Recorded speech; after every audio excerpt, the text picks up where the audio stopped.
Saudara, bagaimana pengusutan dan transparansi dugaan transaksi mencurigakan di Kementerian Keuangan? Kita akan berbincang dengan Kepala PPATK tahun 2002 hingga 2011, Yunus Hussein. Pak Yunus, selamat malam. Selamat malam.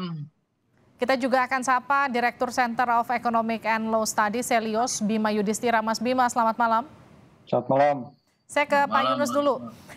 Pak Yunus, Menteri Keuangan Sri Mulyani meminta PPATK membuka data terkait temuan transaksi janggal sebesar 300 triliun rupiah. Kalau Anda sendiri meresponnya seperti apa, Pak Yunus? Terima kasih. Jadi begini, memang harus dihadapi ini dengan kepala dingin. Kalau buka-bukaan belum tentu sesuai dengan ketentuan ya. Undang-Undang 8 2010 berikan kewenangan PPATK untuk memberikan pada penegak hukum atau instansi lain terkait dengan pencegahan, TPPU, dan tindak pidana terkait. Di produk PPATK itu saya boleh cerita ada 4. Pertama, informasi, seperti pasal 90. Yang kedua ada hasil analisis ya, ada di pasal 44 dan 90, ada hasil pemeriksaan, ada rekomendasi. Nah, kalau yang diminta dibuka itu adalah hasil analisis, itu dengan hasil pemeriksaan sebenarnya sudah ada indikasi terjadinya tindak pidana. Sehingga yang paling tepat diberikan adalah penyidik saja. Seluruh penyidik di Indonesia bisa menyidik TPPU. Jadi kalau dibuka ke publik sebenarnya sistem yang ada tidak seperti itu. Di luar negeri juga seperti itu. Diberikan kepada penyidik. Kalau penyidik sudah melakukan penyelidikan, sudah ada bukti permulaan, 2 minimal, kemudian ada tindak pidana, ada pelakunya, ditingkatkan jadi penyidikan. Nah, kalau sudah ada upaya-upaya paksa itu, apalagi sudah sampai sidang pengadilan, silahkan mau dibuka. Tapi kalau sekarang belum waktunya untuk dibuka ya. Jadi sekarang belum waktunya untuk dibuka. Tapi yang jadi pertanyaan saya sekarang ini, Pak Yunus. Ini kan kalau Pak Mahfud bilang ini kan dugaannya diduga 2009 sampai 2023. Nah, Anda ini kan Ketua PPATK 2002 sampai 2011. Artinya ada di irisan kepemimpinan Anda. Saat itu kemudian ada nggak kemudian temuan yang juga Anda temui terkait dengan 300 triliun rupiah ini? Ya dulu zaman saya kan saya ada lapor juga ya. Kasusnya cukup besar ya. Antara lain kasus Gayus, antara lain ya. Dan selain ada yang lain-lain. Jadi kalau dilihat informasi dari Pak Mahfud ini, kita harus hati-hati memaknai apa maksudnya 300 triliun. Karena jumlahnya luar biasa besar. Ya, besar sekali itu. Kalau beli kerupuk itu nggak bisa habis dimakan itu. Jadi kita lihat periodenya 2009 sampai 2023. Itu 14 tahun, Mbak. Melibatkan 467 orang. Kemudian ada laporan-laporan yang masuk 197 transaksi mencurigakan dengan nilai total 500 triliun.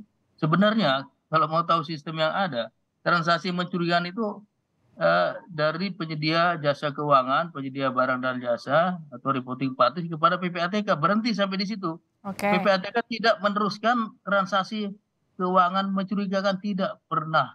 PPATK meneruskan tadi informasi, hasil analisis, hasil pemeriksaan, atau rekomendasi. 4 itu aja produknya sesuai dengan Undang-Undang 8 2010. Nah, kalau lihat range-nya begitu luas, orangnya begitu banyak, dan transaksinya banyak sekali, frekuensinya, mutasinya begitu banyak, saya khawatir angka itu bukan angka final, bukan angka yang menunjukkan saldo yang sebenarnya, bukan menunjukkan nilai ataupun outstanding balance daripada pejabat itu. Saya khawatir juga bisa terjadi double counting, triple counting, karena periode yang begitu banyak, orang yang begitu banyak. Saya ambil contoh sederhana. Pada waktu saya dulu, ada kasus cuci uang, masuk ke pasar modal 2 miliar. Dia beli saham, BRI waktu itu, 2 miliar. Terus dia sembunyikan lagi hasilnya, dia jual, dia beli surat utang negara, 2 miliar juga setelah menjual saham BRI. Setelah itu jual lagi surat utang negara, beli Lipo Reksadana Mantap, Reksadana 2 miliar. Lalu pertanyaannya, berapa transaksinya? 6 miliar. Berapa nilainya? Cuma 2 miliar. Nah, saya takut terjadi double counting, triple counting seperti ini. Sehingga harus lihat case by case. Bagaimana kasus yang sebenarnya. Nah, pemahaman perlu dipahami sebaik-baiknya. Kalau terlalu besar, 500 triliun itu besar sekali. Saya ke Mas Bima ya, Pak Yunus. Mas Bima, bagaimana melihat, kalau Pak Yunus sendiri melihat ini kan takutnya ada double counting, terus kemudian memang pengusutannya butuh waktu karena rentang waktunya terlalu panjang. Tapi yang jadi pertanyaan kemudian bagaimana proses pengusutan yang seharusnya transparansi dugaan transaksi mencurigakan di Kementerian Keuangan nanti akan seperti apa ketika melakukan audit investigasi? Iya, saya pikir ini PPATK tentu punya pertimbangan ya untuk kemudian bilang 300 triliun dan melibatkan ratusan orang di Kementerian Keuangan. Jadi mungkin mereka tidak sembarangan gitu. Apalagi kan ini juga diperkuat juga oleh Menko Polhukam. Jadi ada tim saya kira yang juga mendalami itu. Dan tinggal nanti kalau PPATK sampai sebatas memberikan informasi, ini kan nanti akan dilempar ke siapa informasinya. Kan di Kementerian Keuangan juga sudah ada Irjen, Inspektorat Jenderal, yang tugasnya menindaklanjuti. Jadi mereka berkoordinasi dengan PPATK. Pejabat A, pegawai A misalnya memasukkan mobil atas nama orang lain, ya, atau kemudian menyembunyikan harta, misalnya kok bolak-balik ke negara lain, misalnya ke luar negeri gitu ya, ada apa. Jadi transaksi-transaksi mencurigakan itu saya kira tidak selesai hanya dengan mengungkap agregatnya. Tapi kita inginkan dari publik itu ada mereka yang memang terjerat pidana betul-betul. Nah, disitulah pentingnya adanya tim bersama. Jadi jangan hanya PPATK mengumumkan, tapi kemudian juga pembentukan lah tim yang di dalamnya ada KPK, ada BPK mungkin kalau perlu, kemudian ada kepolisian, kejaksaan, sehingga ini tuh tuntas. Kalau tidak tuntas, publik hanya melihat bahwa Kementerian Keuangan ini bobrok gitu. Hanya melihat bahwa selama ini pembayar pajak wajar tidak percaya pada institusi Tapi pemerintahan. dengan rentang waktu Ya. sepanjang itu, Mas Bima, dengan nilai sebanyak itu melibatkan ratusan orang, proses investigasi, auditnya akan seperti apa? Ya tentu satu ada pembuktian terbalik, tapi itu semua harus diselesaikan dengan proses hukum yang ada gitu. Jadi saya juga sepakat, tidak kemudian langsung meminta dibuka saja 300 triliun gitu ya. Nanti kalau misalnya ternyata bukan pencucian uang bagaimana misalnya. Oke. Jadi harusnya nggak perlu itu, nggak perlu kemudian nama-nama ini. Dan itu bisa meningkatkan demoralisasi juga terhadap kinerja perpajakan kalau diumumkan secara gamblang. Apalagi pegawai pajak yang masih aktif. Kalau pegawai pajak yang sudah pensiun misalnya di rentang tahun investigasi dari PPATK, mungkin nggak jadi permasalahan. Tapi yang sedang bekerja, itu juga sekarang terganggu konsentrasinya. Jadi sebaiknya dari data 300 triliun tadi, itu dipanggil satu persatu, di tanggal berapa ada transaksi mencurigakan, pembuktian terbalik.